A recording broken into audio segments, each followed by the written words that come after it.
dem Stegenhaus, wie wir ein Spiel machen mit der Stege. Aber zuerst holen wir gerade Lola dazu. Rümpfen mit mir. 1, 2, 3. Lola! Hoi! Hi Kinder! Die Lola, wir machen ein Spiel. Aber für das Spiel wäre es lässig, wenn wir jetzt mehr Würfel wären. Wüsstest du dass jemand, der gerne mitspielen will? Ja, Marisa mag gerne spielen. Genau.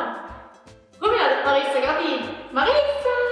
Und mich? Ja, hallo Lola. Hi! Hallo zusammen. Hey, was habt ihr vor? Wir machen ein Spiel. Genau, das Spiel geht so. Wir brauchen einen Stegen und einen Würfel.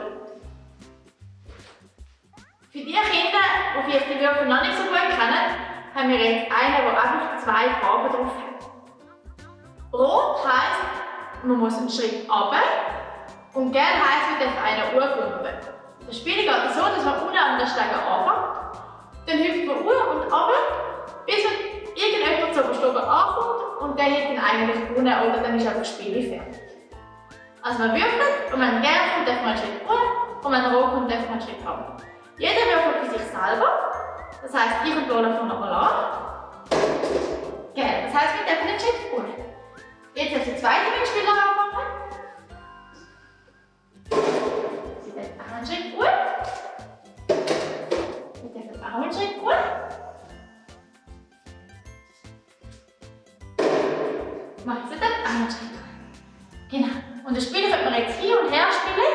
Und vielleicht müssen wir mal noch über eins runter, weil rot wäre jetzt nicht oben. Und wer zu oberst oben ankommt, der hat dann eben gewonnen. Oh, cool.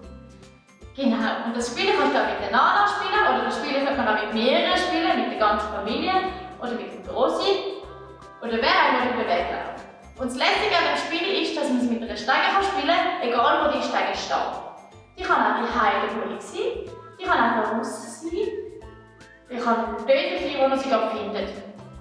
Genau. Und mega cool ist auch, dass Gott uns beigeschenkt hat, zum gut runterlaufen. Oder sogar pumpen. Und was auch mega cool ist, dass Gott Menschen befähigt hat, zum Steigen bauen. Dass wir überhaupt die Steine brauchen. Dass jeder von uns eine andere Begabung hat, um so coole Sachen zu entwickeln und entwerfen, die andere mitbrauchen.